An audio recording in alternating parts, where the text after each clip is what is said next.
जिसकी दृष्टि दिव्य, उसकी सृष्टि दिव्य। सृष्टि को सुधारना अशक्य है, आंख को सुधारो। जगत देखना ही पड़ता है, किसी को भी काम भाव से देखना नहीं। पाप करने के लिए भगवान ने आंख नहीं दी है, सभी को भगवत भाव से देखो। मेरे राम अनेक रूप से दर्शन देते। इसी का राम जी के ही स्वरूप है। कृष्णदास महाराज की भक्ति बढ़ गई थी। कृष्णदास महाराज को कोई स्त्री नहीं दिखती है, कोई पुरुष नहीं दिखता। सिया राममय सब जग जान, करहु प्रणाम गोरी जुग पानी। दृष्टि को सुधारना है, सृष्टि को कोई सुधार नहीं सकता। जगत को सुधारने के प्रपंच में मत पड़ो, जगत को कोई सुधार नहीं सकता। आंख को सुधारो, अपने मन को सुधारो, अपने स्वभाव को सुधारो। मन को पवित्र रखने के लिए लग्न है। जिस स्त्री के साथ पुरुष के साथ लग्न हुआ है, एक ही स्त्री में, एक ही पुरुष में काम भाव रखना है। जगत के सभी स्त्री पुरुषों को सीताराम जी की भावना से देखिए। जिसका मन एक ही स्त्री में, एक ही पुरुष में है, वो गृहस्थ होने पर भी सन्यासी है। एक पत्नी व्रत धरा राजर्षि चरित श्रुति, स्वधर्मम गृह में शिक्षयन स्वयं आचरण। रामचंद्र जी का एक पत्नी व्रत है। दशरथ महाराज भले अनेक लग्न करे, राम कभी ऐसा बोले नहीं है मेरे पिताजी की ये भूल है। युक्ति से पिताजी की भूल सुधारी। वेदों में वर्णन आता है, माता पिता कोई भूल करे, गुरुदेव कोई भूल करे, उसका अनुकरण शिष्य के पुत्र न करे। वेदों में वर्णन आता है। वेदाध्ययन पूरा हुआ, विद्यार्थी अब घर में जाने को तैयार हुआ है। गुरुदेव को वंदन किया और कहा, हम मेरे को अंतिम उपदेश करो। एष आदेश एष उपदेश, अंतिम उपदेश है। गुरुदेव ने अपने शिष्य को कहा, 12 वर्ष मेरे आश्रम में तू रहा, मेरी कोई भूल तुमने देखी हो? निर्दोष श्री सीताराम है, जीव मात्र कुछ भूल करता है। बेटा मैंने कोई भूल की हो, ऐसी भूल कभी करना नहीं। मेरे पवित्र आचरण का ही अनुकरण करो। यानी अस्माकं सुचरितानि तानि त्वया उपास्यानि मोहितरानि। गुरुदेव तंबाकू खाते थे, फिर चेला जी ने विचार किया हम भी तंबाकू खाएंगे। गुरु जी खाते हैं, गुरु जी भले खावे, शिष्य खावे नहीं। व्यसन के जैसा कोई पाप नहीं है, तंबाकू छोड़ दो। तंबाकू तो तन को मन को बिगाड़ने वाली। आप कथा सुनते हो, भगवान जिसका स्वीकार नहीं करते हैं वो क्यों लेते हो? भगवान को अर्पण किए बिना पानी भी नहीं पीना चाहिए। तंबाकू तो भगवान भी नहीं लेते।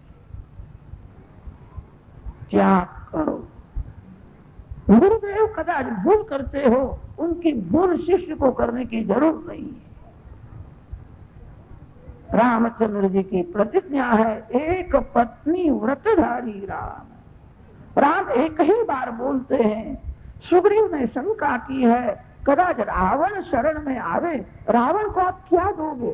रामचंद्र जी ने कहा, रावण शरण में आवे तो अच्छा है। रावण के साथ युद्ध करने की, राक्षसों को मारने की मेरे को इच्छा नहीं है। रावण शरण में आवे बहुत अच्छा है। मैंने सुना है मेरे भाई को पिताजी ने राज दिया, मेरा भाई भरत गादी में बैठा नहीं है, गादी में मेरी चरण पादुकाएं रखी है, अयोध्या की गादी खाली है। रावण शरण में आवे, मैं रावण को अयोध्या का राजा बना दूंगा। अयोध्या की गादी में रावण को मैं बैठाऊंगा, राज तिलक अपने हाथ से करूंगा। विभीषण को लंका का राज दिया सो दिया। यह सुनी रावण शरण आवे तो करहु अयोध्याधीश। राम तो रावण को अयोध्या का राज देने के लिए तैयार है। जीव को भगवान के स्वरूप का ज्ञान नहीं है। भगवान बड़े उदार है, भगवान अति सरल है, भगवान अतिशय प्रेम करते हैं। जीव को भगवान के स्वरूप का ज्ञान नहीं है, भगवान के स्वभाव को जानता नहीं है, इसीलिए जगत के पीछे पड़ता। जगत को कोई प्रसन्न नहीं कर सकता। जगत के पीछे मत पड़ो, परमात्मा के पीछे पड़ो। भगवान अति उदार है। भगवान तो रावण को अयोध्या का राज देने के लिए तैयार है। सभी को आश्चर्य हुआ, सभी ने जय जयकार किया है। राम अति उदार है। सीताराम सीताराम सीताराम जय सीताराम।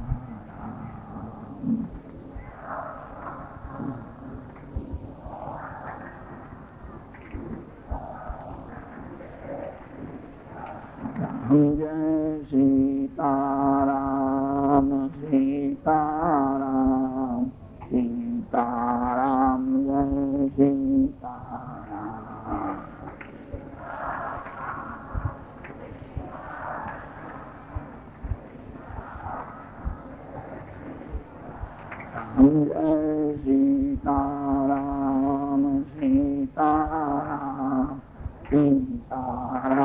जय सीताराम।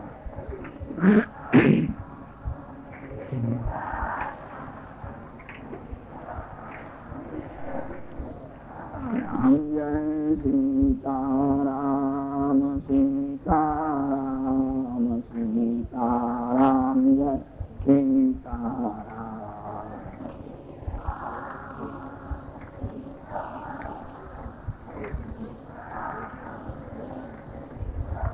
जय सीताराम सीताराम सीताराम जय सीताराम।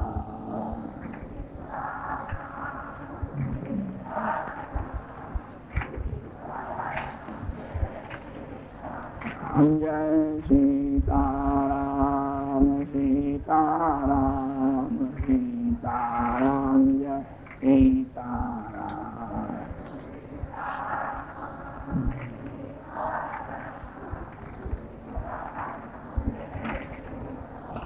जय सीताराम सीताराम सीताराम जय सीताराम।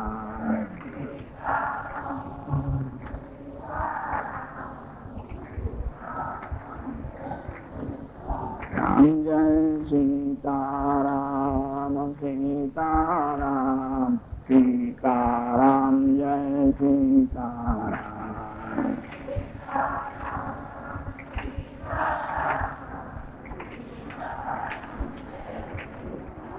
जय सीताराम सीताराम सीताराम जय सीताराम।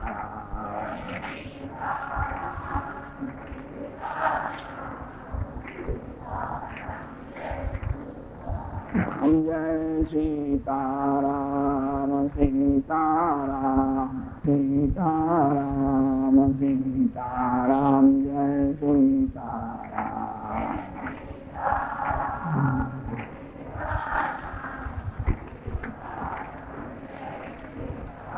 जय सीताराम सीताराम सीताराम सीताराम जय सीताराम।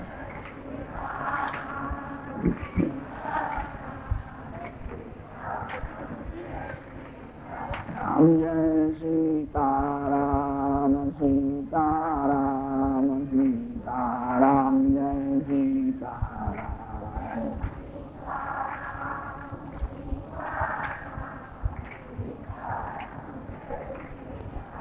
जय सीताराम सीताराम सीताराम जय सीताराम।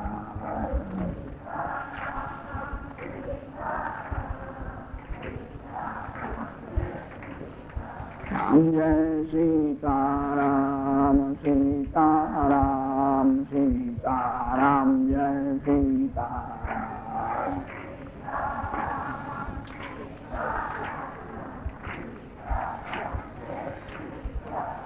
जय सीताराम सीताराम सीताराम जय सीताराम।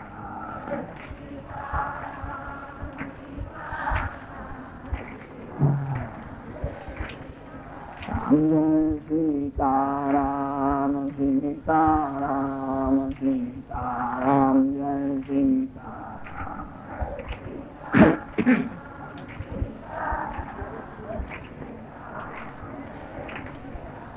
जय सीताराम सीताराम सीताराम जय सीताराम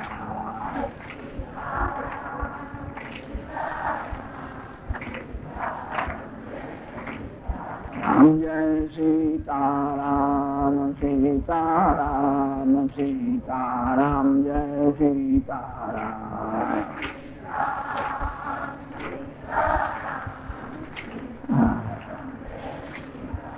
जय सीताराम सीताराम सीताराम जय सीताराम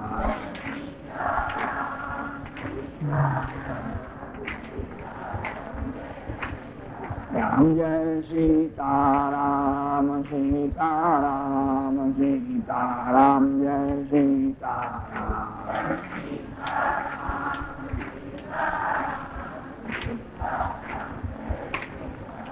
जय सीताराम सीताराम सीताराम जय सीताराम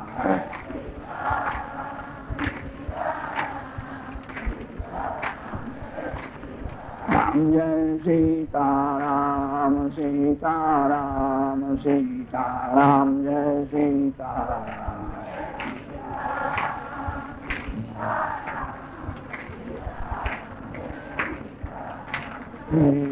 सीताराम जी महाराज की श्री पवन सुत हनुमान की सीताराम जी महाराज की जय। श्री पवन सुत हनुमान की जय। श्री गोवर्धननाथ की जय। श्री गिरिराजधरण की जय। द्वारिकाधीश की जय।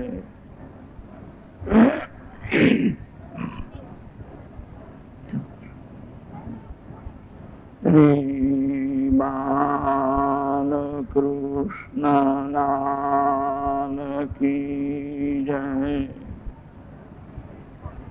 सद्गुरुदेव की जय।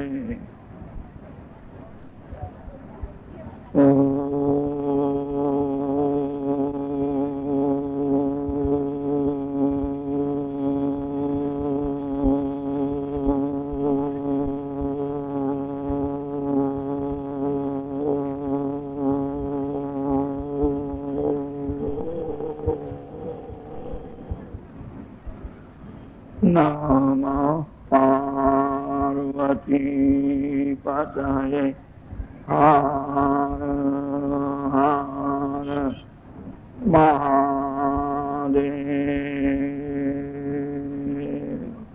करारविन्देन पदारविन्दं मुखारविन्दे विनिवेशयन्तं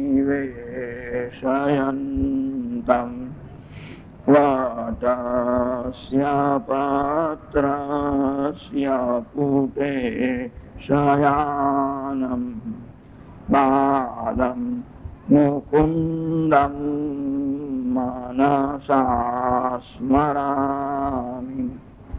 श्रीकृष्ण गोविन्द हरे मुरारे हे नाथ नारायण वासुदेव। जिह्वे पिबस्वामृतमेतदेव गोविन्द दामोदरमाधव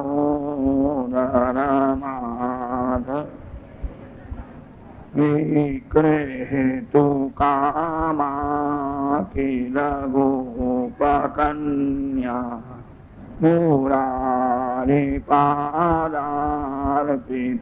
मुरारिपादार्पितचित्तवृ दध्यादिकं मोहवसादवोच गोविन्द दामोदरमाधव गृहे गृहे गोपवधूकदम्बा सर्वे मिलित्वा समवाप्य योगम् पुण्यानि नामानि पठन्ति नित्यम् गोविन्द दामोदरमाधव सुखं शयाना निगये निजेऽपि नामानि विष्णो प्रवदन्ति मर्त्या ते निश्चितं तन्मयतां व्रजन्ति गोविन्द दामोदरमाधव जीवे सदैवं भज सुन्दराणि नामानि कृष्णस्य मनोहराणि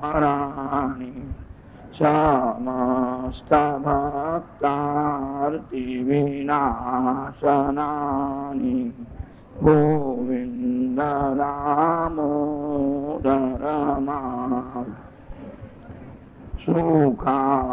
सुखावसाने इदमेव सारम् दुःखावसाने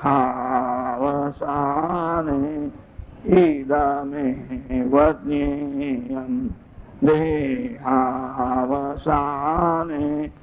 इदमेव जाप्यम् गोविन्द दामोदरमाधव श्री कृष्ण राधा गोकुलेश गोपाल गोवर्धननाथ विष्णु जिह्वे पिबस्वामृतमेतदेव गोविन्द दामोदरमाधव जिह्वे रसज्ञे मधुरप्रियात्वं सत्यं हितं त्वा परमं वदामि आवर्णयेथा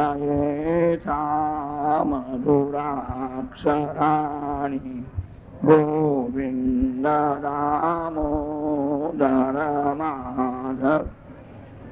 त्वामेव याचे मम देहि यूहे समागते दण्डधरे कृतान्ते वक्तव्यमेवं मधुरं सुभक्त्या गोविन्द दामोदरमाधव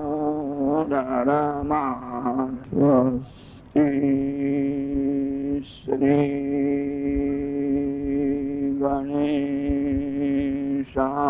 गणेशाय नमः श्री सरस्वत्यै नमः श्री गुरुभ्यो नमः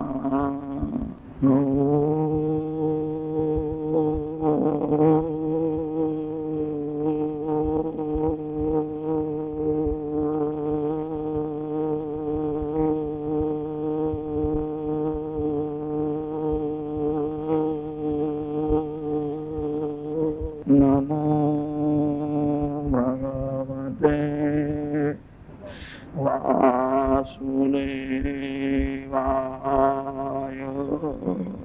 श्रीमहादेव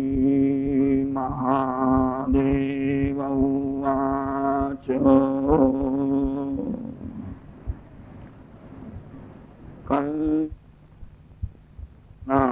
निधानम् कलिमलमथनम् आवनं पावनानाम्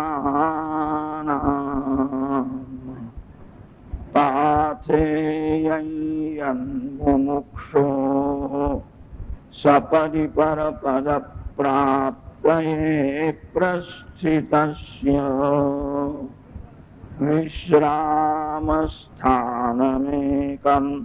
कविवरवचसां जीवनं सज्जनानां बीजं धर्मद्रुमस्य प्रभवतु भवतां भूतये राम नाम परमात्मा श्री राम अतिशय कृपा करते हैं, तब राम नाम में प्रीति होती है। अति पाप होने से भगवान के नाम में प्रेम नहीं होता। भगवान के नाम में प्रेम होवे तो नाम छूटे नहीं। भगवान का नाम अति मधुर है, भगवान का नाम अति सरल है। बहुत जो यज्ञ करते हैं, पुण्यशाली जीव स्वर्ग में जाते हैं, स्वर्ग में उनको अमृत मिलता है। स्वर्ग का अमृत पीने से पुण्य का नाश हो जाता है। स्वर्ग का अमृत पीने से विकार और वासना बढ़ती है। राम नामामृत का जो पान करता है उसके पाप का नाश होता है। प्रेम से राम नामामृत का जो पान करता है वासना का विनाश होता है। स्वर्ग का अमृत पीने से मन बिगड़ जाता है, वासना बढ़ जाती है।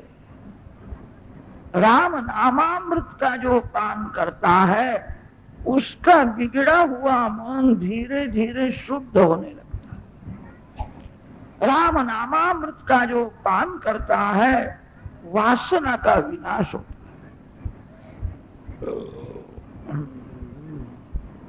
राम नाम अति मधुर है, अति सरल है। जो अति सरल है उसकी मानव उपेक्षा करता है।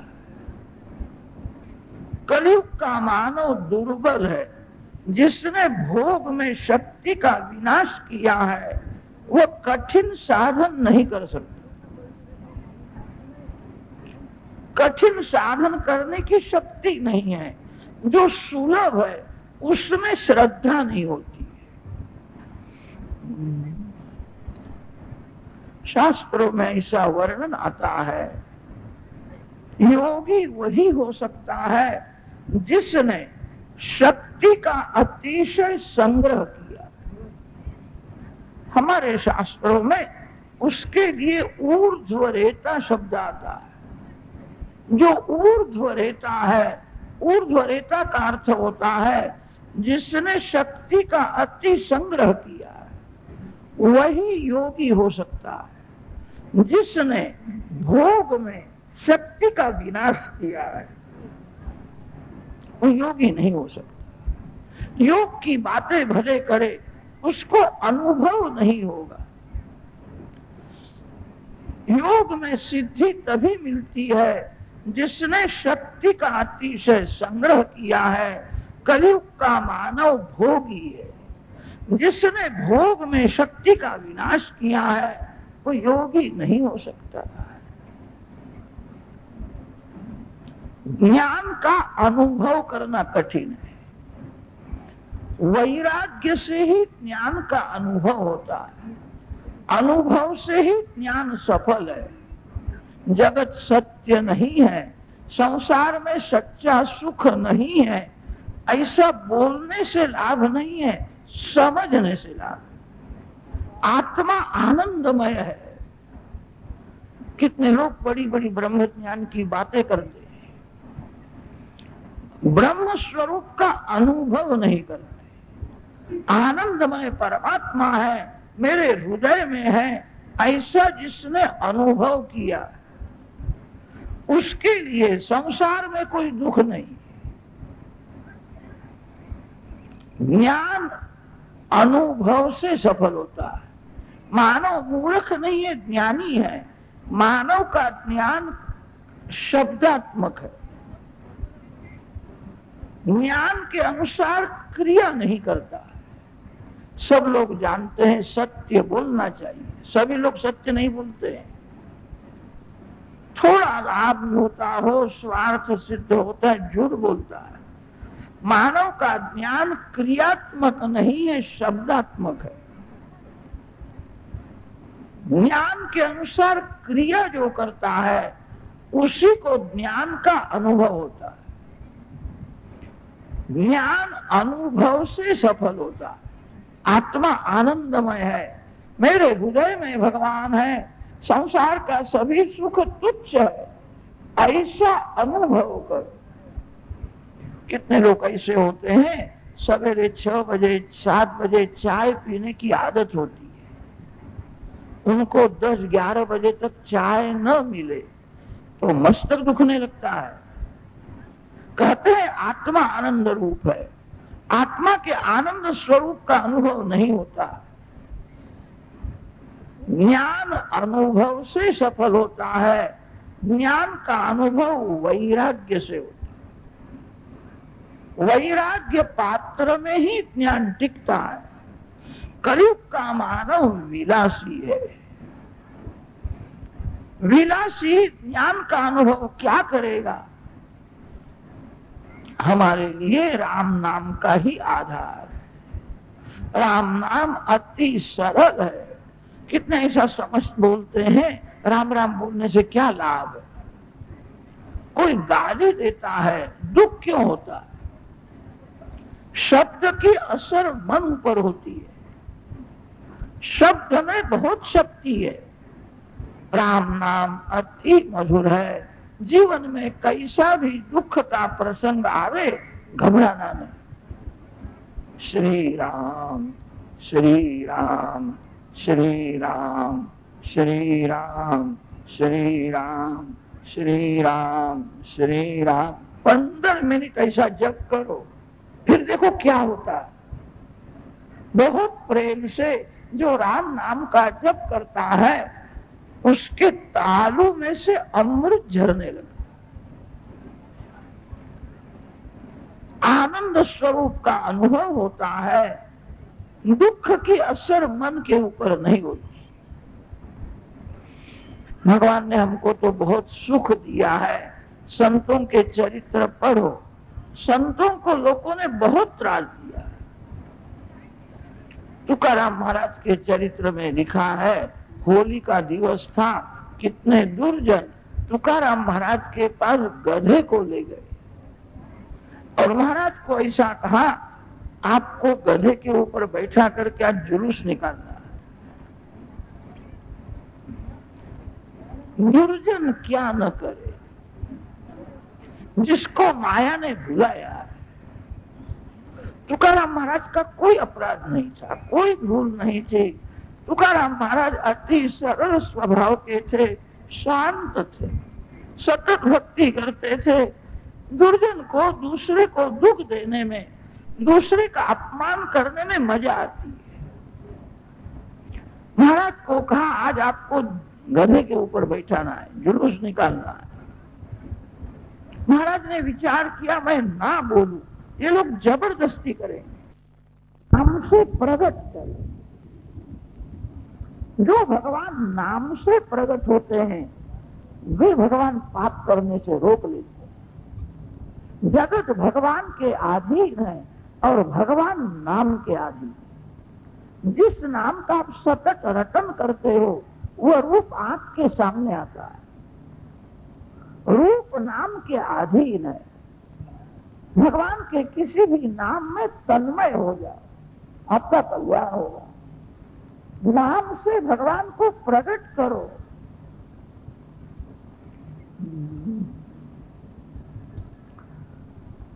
रावण को रामचंद्र जी का दर्शन हुआ था। राम दर्शन करने के बाद भी उसकी बुद्धि नहीं सुधरी। जो भगवान का दर्शन करता है वह भी पाप करता है। जिसको भगवान का दर्शन हुआ नहीं है वो पाप करता है तो क्या आश्चर्य है। जिसको भगवान का दर्शन होता है वह भी पाप नहीं छोड़ सकता।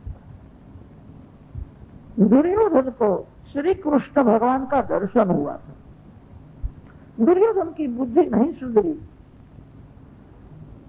श्री कृष्ण भगवान की ऐसी इच्छा थी कौरव पांडवों का युद्ध न होवे तो अच्छा है। युद्ध करने से देश दुखी होगा, अनेक के वंश का विनाश होगा। श्री कृष्ण भगवान दुर्योधन को समझाने के लिए हस्तिनापुर में गए थे। दुर्योधन को पास में बैठाया, दुर्योधन को समझाते हैं। दुर्योधन श्री कृष्ण का दर्शन करता है, भगवान समझाते हैं तो भी उसकी बुद्धि नहीं सुधरी। दुर्योधन ने कहा भीख मांगने से राज नहीं मिलता है, युद्ध करो, मैं कुछ भी देने वाला नहीं हूं। योग्य यही था भगवान का दर्शन होने के बाद उसकी बुद्धि सुधर जाए, नहीं सुधरी। भगवान का दर्शन करने वाला भी पाप करता है। पाप उसी का छूटता है भगवान जिसको पाप करने से रोक लेते। जो भगवान नाम से प्रकट होते हैं वे भगवान पाप करने से मानव को रोक लेते। भगवान को नाम से प्रकट करो। दुर्योधन के हृदय में भगवान है, रावण के हृदय में भगवान है तो भी पाप करता है। महाभारत में तो दुर्योधन ऐसा बोला है, मैं जानता हूं पाप करने वाला कभी सुखी नहीं होता है, पाप का फल दुख है, मैं क्या करूं, मेरे को पाप करने में मजा आती। दुर्योधन मूर्ख नहीं है, पढ़ा लिखा है, जानता है मैंने पांडवों के साथ बहुत अन्याय किया, अर्धा राज पांडवों का। दुर्योधन मूर्ख नहीं है, समझता। पांडवों को मैंने बहुत दुख दिया है, पाप का परिणाम दुख है, मैं क्या करूं, मेरे को पाप करने में मजा आती है। मैं समझता हूं पाप करने वाला कभी सुखी नहीं होता है, पाप करने में मेरे को मजा आती है। मेरे अंदर कोई देव है, वो देव ही पाप कराते। जानामि धर्मम न च मे प्रवृत्ति, जानाम्यधर्मम न च मे निवृत्ति, केनापि देवेन हृदि स्थितेन यथा नियुक्तोस्मि तथा करोमि। दुर्योधन कहता है मैं समझता हूं पाप करने वाला कभी सुखी होने वाला नहीं, पाप का फल दुख है, मैं क्या करूं, मेरे को पाप करने में मजा आती। मेरे अंदर कोई देव है, वो देव ही पाप कराते हैं, मेरे को पाप करने की इच्छा नहीं है। पाप करने की इच्छा न होने पर भी पाप हो जाता है। जीव पुण्य करने में स्वतंत्र है, पाप छोड़ने में जीव परतंत्र है। पाप न होवे, बहुत लोगों को ऐसी इच्छा है तो भी पाप हो जाता है। दुर्योधन बोलता है मेरे अंदर कोई देव है, वह देव पाप कराता है। महाभारत के टीकाकारों को इस श्लोक की व्याख्या में बहुत अड़चन पड़ी है। परमात्मा पाप कराते हैं, दुर्योधन कहता है अंदर कोई देव है, वो देव ही पाप कराता है, मेरे को पाप करने की इच्छा नहीं है। मैं समझता हूं पाप करने वाला कभी सुखी नहीं होता है। मेरे अंदर कोई देव बैठा है, वही पाप कराता है, मैं क्या करूं? महाभारत के प्रधान टीकाकार नीलकंठ भट्ट है। नीलकंठ भट्ट ने इस श्लोक की व्याख्या में अनेक प्रमाण दे करके समझाया है। देव पाप नहीं कराते, देव पाप करावे तो देव को भी सजा होगी। दुर्योधन बोलता है अंदर कोई देव है, वह देव पाप कराते हैं, मैं क्या करूं? मेरे को पाप करने की इच्छा नहीं है, तो भी पाप होता है। देव पाप कराते हैं। नीलकंठ भट्ट ने सिद्ध किया है देव पाप नहीं कराते हैं। अनेक जन्म के पाप के संस्कार बुद्धि में दृढ़ है, पाप के संस्कार पाप कराते, काम वासना के संस्कार बुद्धि में दृढ़ होते हैं। जहां यौवन में प्रवेश किया वासना के संस्कार जागने लगते, भक्ति के संस्कार ऐसे दृढ़ करो। ध्रुव जी 5 वर्ष के थे तभी से नारायण का ध्यान करते हैं, महामंत्र का जप करते हैं। 6 महीने तक ध्रुव जी एक आसन में बैठे। 5 वर्ष का बालक 5 मिनट शांति से नहीं बैठता। पूर्व जन्म में बहुत भक्ति की थी, भक्ति के संस्कार दृढ़ थे। काम वासना के संस्कार बुद्धि में जैसे दृढ़ होते वैसे भक्ति के संस्कार दृढ़ करो। पाप के संस्कार ही पाप कराते। पाप के संस्कार जब जागते हैं सयाना मूर्ख हो जाता है। दिन भर बड़ी बड़ी ज्ञान की बातें करने वाला मानव रात्रि में 10-15 मिनट पाप भी करता है। पाप के संस्कार पाप कराते हैं। बहुत यज्ञ करने से पाप के संस्कार नहीं मिटते हैं, दान देने से पाप के संस्कार नहीं मिटते हैं, यात्रा करने से पुण्य बढ़ेगा, पाप के संस्कार नहीं मिटते।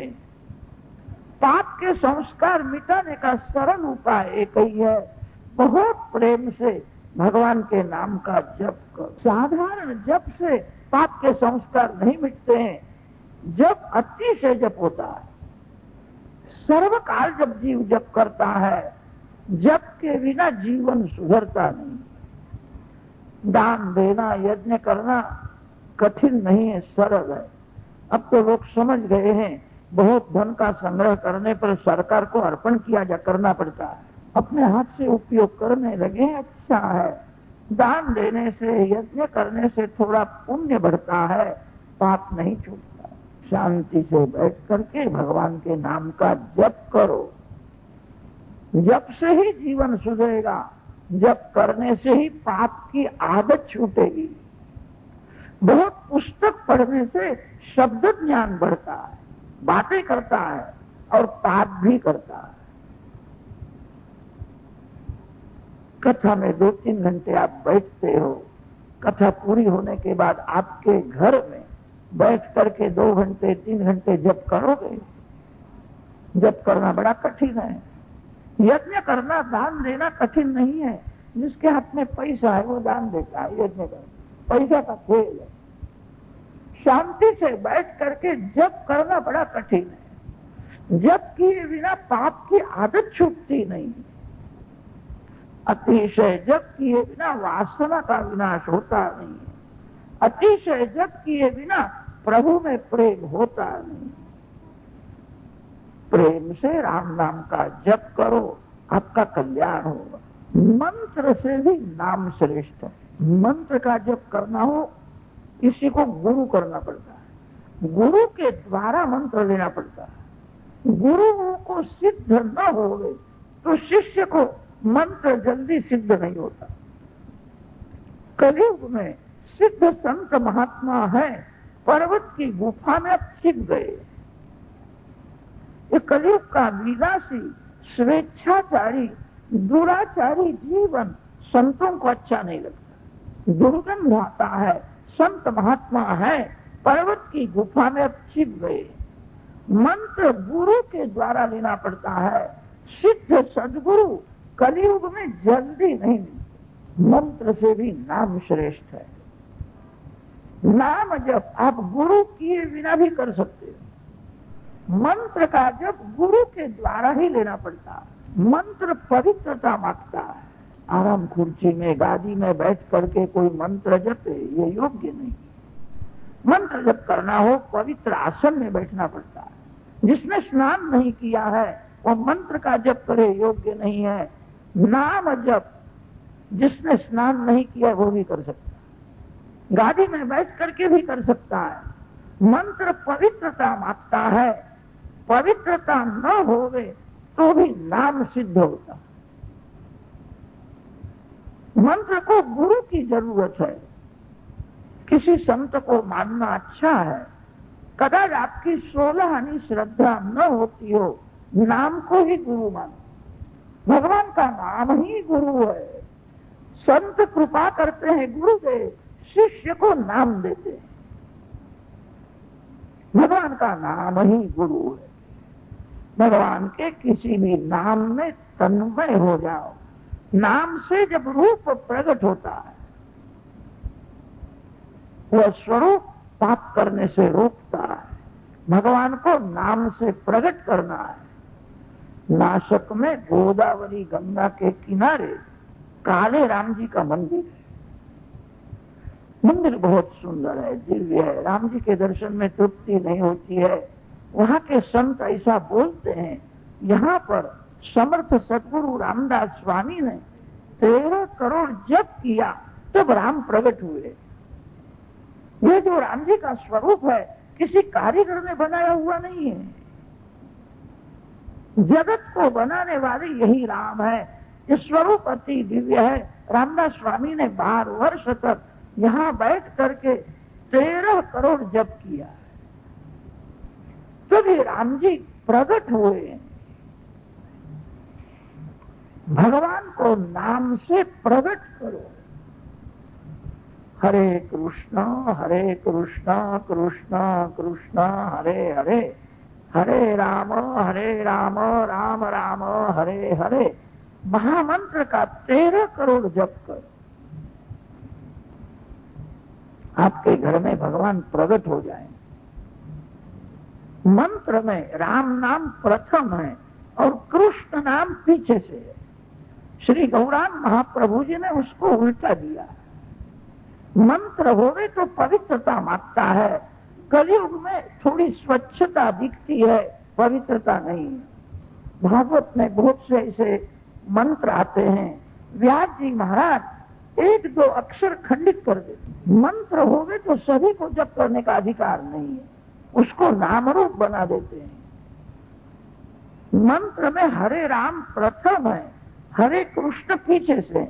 श्री गौरांग महाप्रभु जी ने अक्षर में फेर नहीं किया है, उसको उल्टा दिया है। हरे कृष्ण कृष्ण कृष्ण हरे हरे, हरे राम राम राम हरे हरे। ऐसा बोलने से नाम हो जाता है। नाम के लिए पवित्रता की जरूरत नहीं है। नाम के लिए किसी सिद्ध गुरु की भी जरूरत नहीं। गुरु किए बिना नाम सिद्ध होता है। राम और कृष्ण दोनों एक ही है। जिसके इष्टदेव राम है वो हरे कृष्ण बोले राम जी का ही ध्यान है। जिसके इष्टदेव श्री कृष्ण है वो हरे राम बोले तो भी श्री कृष्ण का ही ध्यान करे। राम कृष्ण दोनों एक है, उनमें फेर नहीं है। हरि नाम का जप करने से पाप का नाश होता है। हरि नाम में पाप का नाश करने की शक्ति है। कृष्ण नाम का जप करने से भगवान मन को खींच लेते। मन संसार में फंसा हुआ है। संसार में जीव अनेक बार दुखी होता है तो भी संसार मीठा ही लगता है। संसार सुख में मन से घृणा नहीं आती। भगवान को बार बार कहना, मेरे मन को आप खींच लो। मेरा मन संसार में बहुत फंस गया है। मेरे मन को मैं नहीं संभाल सकता। मैं शरण में आया हूं, मैं आपका हूं। आप कृपा करके मेरे मन को खींच लो। भगवान के साथ ऐसी बातें करो, मेरा मन बहुत बिगड़ गया है। मेरे को पाप करने की इच्छा नहीं है तो भी पाप होता है। आप कृपा करके मेरे मन को खींच लो तो मेरा पाप छूटेगा। मैं पाप नहीं छोड़ सकता, मेरे को पाप करने की ऐसी आदत पड़ गई है। भगवान के सन्मुख ऐसा बोलो, भगवान को कहना मेरे मन को आप खींच लो। हरिनाम का जप करने से पाप का नाश होता है और कृष्ण नाम का जप करने से भगवान मन को खींच लेते हैं। भगवान जिसके मन को खींच लेते हैं उसको राम मिलते हैं। राम परमानंद का स्वरूप है। समर्थ सदगुरु रामदास स्वामी ने 13 करोड़ जप किया है, तब वहां भगवान प्रकट हुए हैं। समर्थ सदगुरु रामदास स्वामी ने अपने दासबोध ग्रंथ में लिखा है, आधी केले मग सांगितले। मैं जो आपको कहता हूं किसी का सुना हुआ नहीं कहता, किसी पुस्तक में पढ़ा हुआ मैं नहीं कहता, मैंने ऐसा किया है, मेरा अनुभव है। आप भी करो, आपको अनुभव होगा। जिस घर में 13 करोड़ भगवान के नाम का जप होता है, महामंत्र का जप होता है, उस घर में भगवान प्रकट होते हैं। 1 घंटे में 4 मालाएं होती है, 2.5 घंटे बैठो तो 1000 जप होता है। कोई बहुत उतावल करे तो 5 माला, बहुत तो 6 माला होती है, 7 माला नहीं होती। 32 अक्षर है। हरे कृष्ण कृष्ण कृष्ण हरे हरे, हरे राम राम राम हरे हरे। 108 बनके की माला हो। बहुत शांति से जप करे 15 मिनट 16 मिनट में पूरी होती। बहुत उतावल करे तो 10-11 मिनट में करते। उतावल न करो। घर के सभी लोग मिल करके भी आप जप करोगे, आपका कल्याण होगा। रामदास स्वामी गोदावरी गंगा के किनारे एक बार मधुकरी मांगते थे, महामंत्र का सतत जप करते थे। अतिशय भूख लगती है तब एक बार मधुकरी खाते। 13 करोड़ उनका जप पूरा होने के बाद राम जी प्रकट हुए। कलयुग की प्रवृत्ति है, प्रवृत्तिमय जीवन में एक मानव 13 करोड़ जप करना कठिन है। आप घर के सभी लोग मिल करके करो, आपका कल्याण होगा। जिस घर में 13 करोड़ भगवान के नाम का जप होता है उस घर में भगवान का निवास होता है। भगवान प्रकट होते हैं। भगवान के नाम में भगवान का स्वरूप प्रकट करने की शक्ति है। रामदास स्वामी ने कहा है, जीव को रोग हुआ है, संसार ही रोग है। संसार रोग की दवा राम नाम है। पथ्य के साथ दवा लो तो जल्दी सफल होगी। संयम और सादा भोजन, ये 2 पथ्य है। हो सके उतना संयम रखो और एक बार सादा भोजन करो, आपको अनुभव होगा। शास्त्रों में तो ऐसा वर्णन मिलता है, 4 करोड़ जप करने के बाद हाथ की रेखाएं बदलने लगती।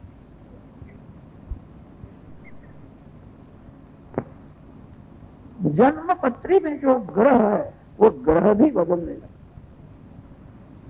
ऐसा संतों का अनुभव है। 5 करोड़ जब जो करता है उसके बुद्धि में ज्ञान प्रकट हो जाता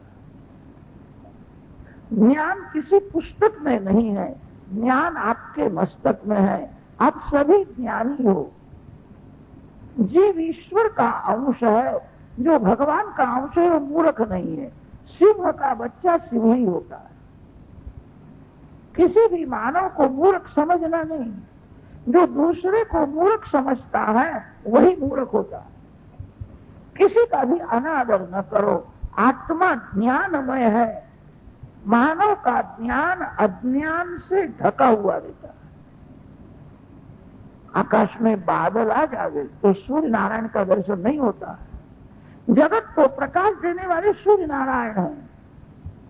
एक छोटा सा बादल आता है, आंख के ऊपर सूर्य का दर्शन नहीं होता। ज्ञान रूपी सूर्य आपके हृदय में है। आप सभी ज्ञानी हो। अज्ञान का बादल आया है, वासना का बादल आया है। अज्ञान को दूर करना है। बादल दूर होवे सूर्य का दर्शन होता है। ज्ञान को अंदर से प्रकट करो। पुस्तक पढ़ने से ज्ञान की उत्पत्ति होती है, बहुत पुस्तक के पीछे पढ़ना नहीं। जो ज्ञान पुस्तक पढ़ने से उत्पन्न हुआ है वह ज्ञान टिकता नहीं है। संसार का एक नियम है, जिसकी उत्पत्ति है उसका विनाश भी है। 4 महीने 6 महीने कोई पुस्तक पढ़ना छोड़ देवे, धीरे धीरे ज्ञान को भूल जाएगा। जो ज्ञान भक्ति से प्रकट होता है वह ज्ञान कभी भूलता नहीं। पुस्तक पढ़ करके जो ज्ञानी हुआ है उसका ज्ञान टिकता नहीं। ज्ञान को प्रकट करो, घर में भगवान की स्थापना करो, भगवान का सुंदर श्रृंगार करो, भगवान में आंख स्थिर करो। भगवान जिसको नजर देते हैं उसके बुद्धि में ज्ञान प्रकट हो जाता है। राम देवे नजर तुमको तो सभी सूरत राम की है। घर में भगवान की स्थापना करो, प्रेम से भगवान का सुंदर श्रृंगार करो। भगवान के सौंदर्य में, भगवान के सद्गुणों में आंख और मन जब फल जाता है तभी भक्ति का आरंभ होता है। मन को बार बार समझाओ भगवान बहुत सुंदर है, भगवान में आंख स्थिर करो। मन को स्थिर करना कठिन है, आंख को स्थिर करना कठिन नहीं है। आंख भगवान में रखो, भगवान के नाम का जप करो। भगवान को कहना एक बार मेरे को नजर दो। भगवान की एक आंख में ज्ञान है और एक आंख में वैराग है। भगवान की जो आंख है जीव को ज्ञान देने के लिए, भगवान की आंख जगत देखने के लिए नहीं है। जगत तो भगवान ने ही बनाया है, भगवान को कभी जगत देखने की इच्छा होती ही नहीं है। कदाच इच्छा होवे, भगवान आंख के बिना सब कुछ देख सकते हैं, कान के बिना भगवान सब कुछ सुनते हैं। भगवान की आंख जो है मानव को ज्ञान देने के लिए। एक आंख में ज्ञान है, एक आंख में वैराग है। भगवान जिसको नजर देते हैं उसको संसार का सभी सुख तुच्छ लगता है। भगवान की आंख अति सुंदर है, जिसका वर्णन शब्द से नहीं हो सकता। भगवान में आंख स्थिर करो, भगवान के नाम का जप करो, आपके बुद्धि में ज्ञान प्रकट हो जाए। भक्ति से जो ज्ञान प्रकट होता है, 5 करोड़ महामंत्र का जो जप करेगा उसको अंदर प्रकाश का दर्शन होने लगता। हृदय में दिव्य प्रकाश है, बाहर भी प्रकाश दिखता है। एक सिपाही राजमहल में काम करता था। राजकन्या अति सुंदर थी। एक बार उसने राजकन्या को देख लिया। राजकन्या को देखने के बाद उसकी बुद्धि मन बहुत चंचल हो गया। राजकन्या मेरे को मिली, वो जानता है राजकन्या मेरे को कभी मिलने वाली नहीं, अशक्य है। मन बहुत बिगड़ गया, पागल के जैसा हो गया। उसको भोजन भाता नहीं है, रात्रि में नींद नहीं आती है। राजकन्या में ऐसा मोह हो गया, रात भर उसी का चिंतन करता है। अच्छा था, बिगड़ गया। रानी ने एक दिन उसको पूछा, तेरे को क्या होता है? उसने कहा मेरे को रोग हो गया, फिर रोग की दवा करे। मेरा रोग ऐसा है, उसकी कोई दवाई नहीं। वो जानता है राजकन्या कभी मेरे को मिलने वाली नहीं, जानता था। ऐसा मोह हो गया था कि ऐसा कौन रोग है जिसकी दवा नहीं। भगवान ने दवा प्रथम उत्पन्न की है, रोग पीछे से उत्पन्न की। सिपाही ने कहा मेरे को बोलने में शर्म आती है, बहुत दुख होता है, आप मेरे को क्षमा करो तो मैं कहूंगा। ये क्षमा है, मैंने राजकन्या को देखा तभी से मैं पागल हो गया, मेरे को कुछ सुझता ही नहीं है, मेरे को ऐसा मोह हो गया है। रानी बड़ी ज्ञानी थी। रानी ने कहा मेरी कन्या मैं अपनी इच्छा से तेरे को देने के लिए तैयार हूं, आज नहीं 1 वर्ष के बाद। उसको आशा हो गई, रानी ने कहा है मेरी कन्या तेरे को मैं दे दूंगी। आशा हुई, आनंद हुआ, आप जो कहो सो करने के लिए मैं तैयार हूं। कि गांव के बाहर झाड़ के नीचे नकली साधु का वेश लेकर के बैठना, किसी का मुख देखना नहीं, अर्जी आंख खुली रखना, अर्जी आंख बंद रखना, हरे कृष्णा कृष्णा कृष्णा हरे हरे, हरे राम राम राम हरे हरे, महामंत्र का दिन भर जप करना। मैं जो दूं वही खाना, कोई देवे वो खाना नहीं। 1 वर्ष तक इस महामंत्र का तू बराबर जप करेगा तो मेरी कन्या मैं अपनी इच्छा से तेरे को दे दूं। उसको आशा हो गई राजकन्या मिलेगी। राजकन्या के लिए महामंत्र का जप करता है।